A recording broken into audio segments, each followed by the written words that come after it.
The kimono is made out of 8 pattern pieces. There are 2 pieces for the collar, 2 sleeves, 2 body, and 2 front overlaps, which makes it a double-breasted garment, if you want to think of it that way. It crosses over so it covers the whole body. It's cut from something called a tan mono. This yukata I'm wearing right now, this was cut from a tan mono and I put it together in the traditional method. This is a tan mono. This is how you would buy fabric in Japan. So you see it's on a roll there, and it's 12 meters. In fact, I think it says 12 meters. It says 12 meters long there. That's about 13 yards. And it's about 15 inches wide for around 40 centimeters. They can vary a little, but not much. They might be a little bit narrower or a little bit wider, but basically all kimono and all the garments are made from a roll. Look at that. Isn't that gorgeous? This is silk. It's a jacquard. This is what all kimonos are made from in Japan traditionally. Now, because of the 8 pattern pieces that are cut as rectangles without needing a paper pattern and without waste, you never subtract from the fabric. It's easy to transpose that onto Western fabric and create a kimono from that. And I'm going to show you that now. So before we go on to actually cutting the pattern, I want to talk about the fabrics. In the pattern that you have in the PDF documents, there are 2 types of fabrics. There's fabric A and fabric B. Fabric A is the wider width, fabric B is the narrow width. So the wider width is 140 to 150 centimeters or 55 to 60 inches. And the narrow width is 110 to 120 centimeters and 43 to 47 inches. They are the most common fabric widths that you would buy if you went down to your fabric store, if you go to any fabric store in the world. They're the 2 widths that are most common. There is some fabric that's 136 centimeters. I have a lot of that here. If you're buying something like a Dupion, often that, for some reason, Dupion is made in that one a lot. And if that's the case, that's fine. I use the wider, the fabric A, the wide width fabric for that one. So there's leeway on it. If your fabric is 108 centimeters wide, you can still make it out of the narrow fabric. So there are lots of options and there's lots of leeway. I say this in the pattern, and I like to repeat it now, that this is an anti-fit garment, as in it doesn't fit to the body. You're not cutting something that fits the body. You wrap it around it and your body fits it. You wrap it around to fit the body rather than cut it to fit the body. There's no subtraction in the pattern cutting. And that's why it's such a fantastic garment to sew and such a fantastic pattern to use. Because there's no pattern, I'm going to use a ruler and a tape for all the measurements and a bit of chalk, because they're all straight lines. Before I get to cutting the pattern in full size, I have actually prepared a quarter size version which fits entirely in shot, which is a really great way to show you how to actually get the pattern out of the fabric you've bought. This is fabric A. It is 150 centimeters wide or 60 inches across there.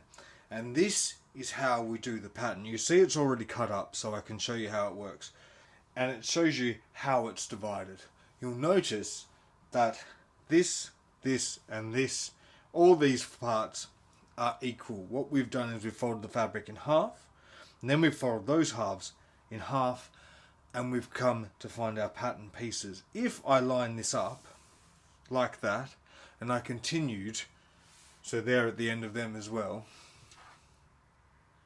and it went all the way along, that would be about 12 meters, which is the length of a tan mono. So what we've done is we've deconstructed the tan mono in this fabric. I'll put them all back into place and then we can discuss how you're dividing up your fabric. This is why it is so easy. You're literally taking your fabric and folding it in half.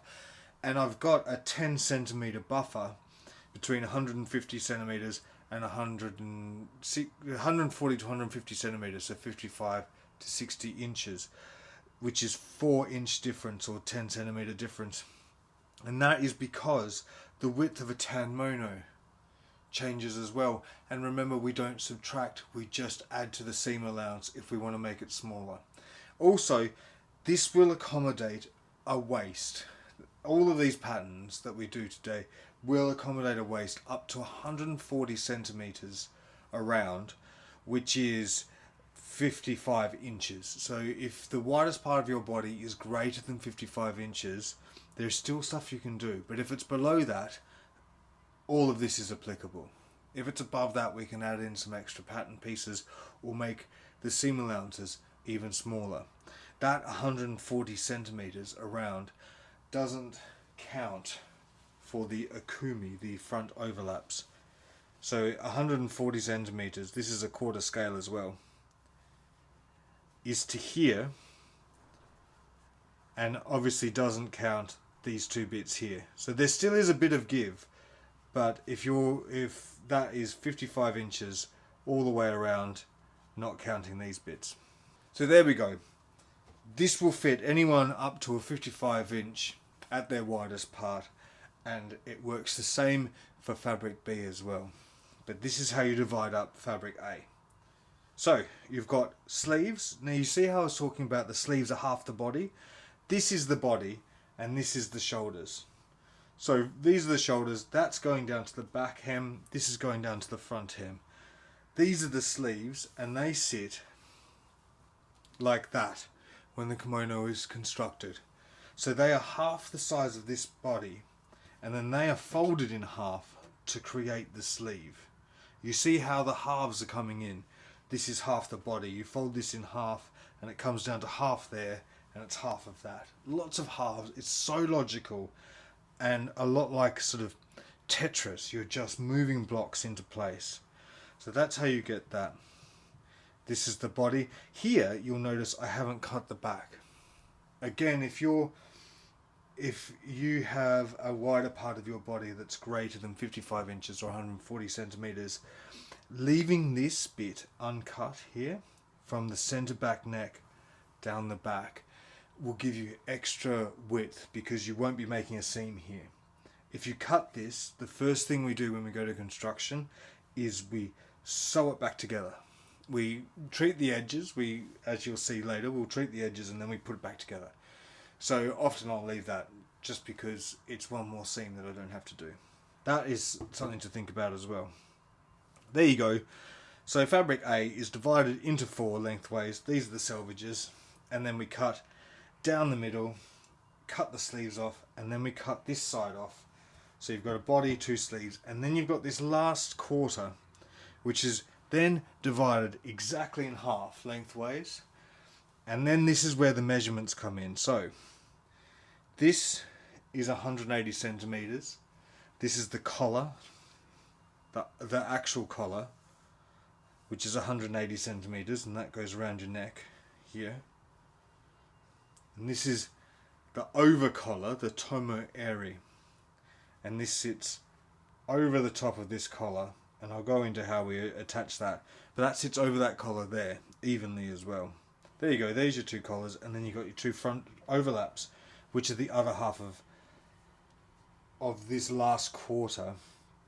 And they, again, you're going to measure from here to here because you have to get to 145 centimeters to get there, so 58 inches.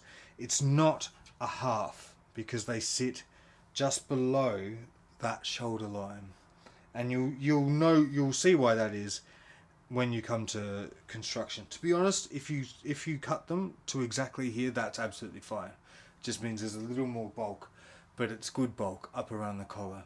So it's not something to really worry about. You could actually get this and cut that last strip just exactly in half, and that would be fine. These 2 lovely little cute bits over here, they're the leftovers. This is the waste from the entire garment. This is 3 meters of fabric here. And when you buy this, you would buy 3.5 meters, so then you can cut out of this. I'll make it out of something like this. Look, you can cut a sash out of the 50 centimeters down here and make a sash, which is just a rectangle. That I'll show you that. That's very simple. But then this is your waist. There's about 20 centimeters, about 8 inches there, and 60 centimeters there. which is 2 feet, so 24 inches. And this is what they use. Sometimes this would be cut in strips and then used to bind the seams of the yukata in Japan. That's what they might use it for. But also, you know, they're a lovely width, and you can turn them over and turn them into little. They might have made them into tobacco pouches or a little cash wallet or something like that. But it's just a tiny bit of waste. Isn't that absolutely amazing?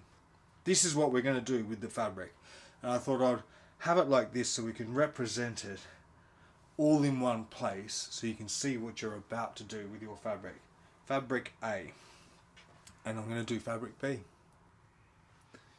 So here we have fabric B in the quarter scale. Like the first one, it doesn't quite fit in shot. Which is quite annoying, but of course, if you've bought fabric B, so 110 centimeters to 120 centimeters, or 43 to 47 inches wide, so the narrow fabric, you'll know that you've bought more than the people who have bought fabric A, because there's less width, there has to be less length, there has to be more length. And instead of dividing the fabric into 4 equal parts, what you'll see here, we're still folding it directly in half. These come over. So instead of cutting it into 4, we're cutting it into 3. And those strips, if you join them up, will make a tan mono. So again, we've deconstructed the tan mono and we've just done it into smaller parts because we have more length. So, big difference here is that the sleeves are not beside the body. They are at the top of the body and keep running on. So technically, if I wanted to buy less fabric and I was buying fabric B, I could make smaller sleeves and buy 4 meters instead of 4.5. But for the purpose of this pattern, I made them the same, because otherwise then it gets a bit different. This is the lay, how it goes. So you've got your body. Again, I've left it just uncut so you can see that's quite easy to do. But if you wanted to, you could actually lie it this way, depending on your direction of your fabric, and you can see that you can cut straight up there all the way to the center back neck, or you can keep going and do a center back seam. Again, that's up to you. Today I will make a center back seam so you can see it that way, but I wanted to represent it twice here so you can see that you don't have to, and from the center back neck down to the back hem you can leave that closed, and it just means you've got one less seam to do and you'll have extra circumference in your robe. On the sides, we've got front overlaps running down this way, and we've got the collar and the over collar, the tomoe down this side. So both of them have a selvage on them, and depending on your selvage, you can decide whether or not to keep it. I basically always keep the selvage. On the collar, it's fine because it gets tucked under and it gives you a straight edge. That's great. And on the front overlaps, I don't mind that either, because I'll often, depending on the direction of the fabric, use that to then create the center front opening. It makes for a cleaner turnover if you use them. But if it's unsightly or bulky, don't use it. Take off your selvages first. That's absolutely fine. And then up the top, you'll notice there's 2 bits here, and we haven't talked about a sash. So on the other fabric, there would have been 50 centimeters extra down the bottom to cut off and create a sash out of. When you buy 4.5 meters of fabric, the sash is added at the top, and you'll see that I've got one there and one here. So these are 180 centimeters. I think that's 90 inches, and then that's 160 centimeters. So they're a bit different from each other. What I would do is I often cut off that bit, and then I've got a little piece like from fabric A that you can turn into a little bag or make a pocket and put it somewhere on the yukata if you feel like it, or bulk out some more parts of the collar, put some more lining in. Otherwise, you could cut this in half and make it into a sash with a center back seam and then 2 seams on the sides, which you can also do. That's just about symmetry. If you don't mind, you can put them together and sew that away, and it will just be off. If it's just for you, that doesn't matter, does it really? It's up to your preference. But this is the lay of fabric B. So you see the difference. Fabric A was all set up like that. Fabric B is much more linear, and you can change the length of things a little bit easier with this fabric, which is good because it's usually more expensive. So the pieces are large, and I'm telling you that so you're prepared for it as we go forth, because they are. If you're probably a sewer if you're watching this, and you're probably used to making garments. These will be some of the biggest pattern pieces you've ever worked with as whole pattern pieces, and a lot of the time you're folding things in half and working out on them in halves, because otherwise it wouldn't fit on a desk or your workspace. In this room I can't roll out the fabric on the floor all in one go because the room's too small, but it still works. I've made a kimono, I made a yukata using this pattern on a chair in a hotel room with an ironing board next to me. So it can be done in any situation. If you have a boardroom table, then fantastic, you're in luck. Or if you have a room that's 12 meters long that you can that's your sewing room, fantastic. And if you're in a little studio like this, a small room, you can also do it. There's nothing stopping you from doing that. You never need to stretch it all out at once. So just so you know, these are big pattern pieces. Be prepared. I'm going to make one yukata out of one of the fabrics, but I'm going to show you how to cut and press and prepare the fabrics as if you would for both, and then I'll make one. Because once you've cut the pattern pieces are the same. So it's not a different way of constructing for fabric A and B, but it's a different way of cutting because they're different widths. And again, even the cutting is similar, but you cut them in a different configuration. But it's a fantastic way to do it.